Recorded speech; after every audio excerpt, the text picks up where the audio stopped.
Et on vient de terminer 2 jours de formation avec les auditeurs de la 3e promotion du Master en Management culturel.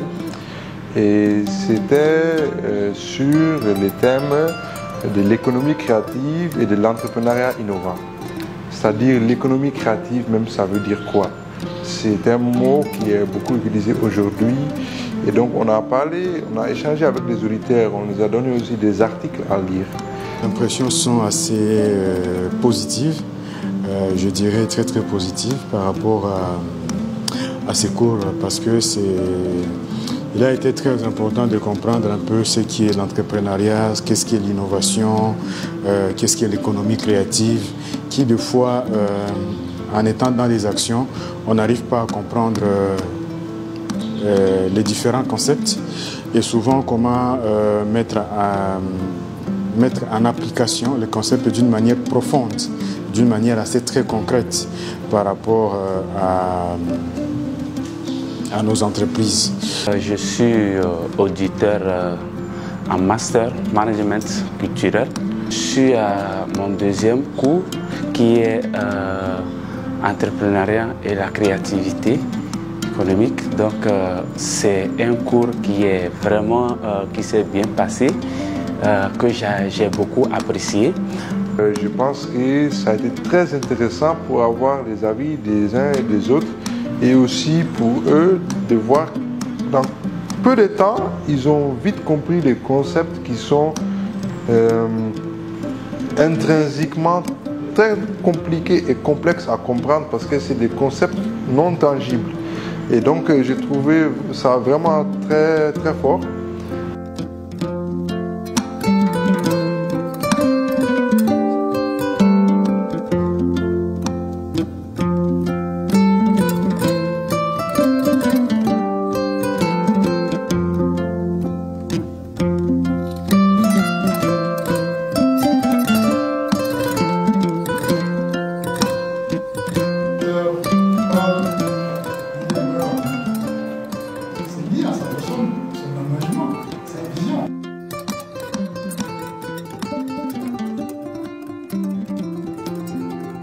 J'ai été très impressionné par le niveau élevé, le sens de l'écoute, l'engagement des auditeurs.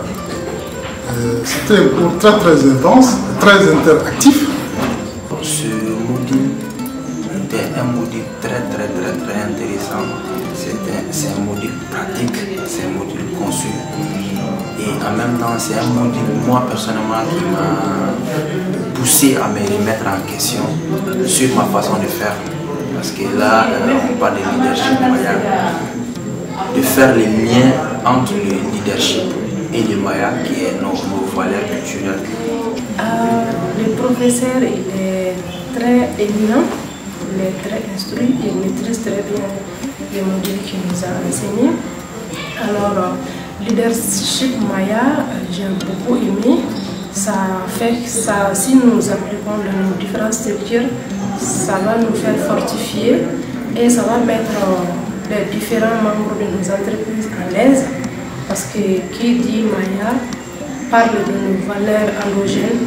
C'est un cours que je découvre, en tout cas qui se repose sur les valeurs africaines, dont notamment l'humilité, et qui place l'être humain au centre de tout.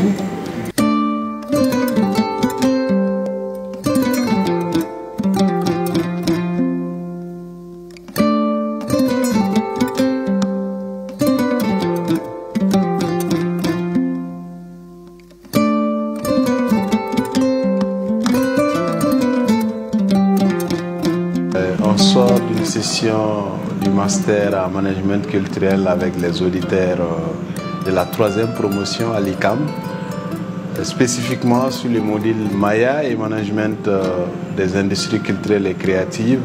Qui est un module assez particulier partant du principe Maya. Et la particularité, c'est que c'est des échanges qui étaient assez constructifs. Ça veut dire qu'on arrivait à comprendre nos problèmes. Et dans les échanges aussi trouver des solutions d'une manière collective. Et puis l'orientation du formateur qui était une orientation assez participative. Ça veut dire qu'il est arrivé d'une manière claire à nous orienter sur le vrai principe. Et cela a permis de mieux cerner les contours d'une industrie culturelle et créative et qu'est-ce qu'eux aussi ils peuvent apporter en termes d'apport dans les produits intérieurs bruts des différents pays en Afrique pour pouvoir aider davantage à ce que le secteur artistique et culturel soit considéré comme l'un des piliers du développement.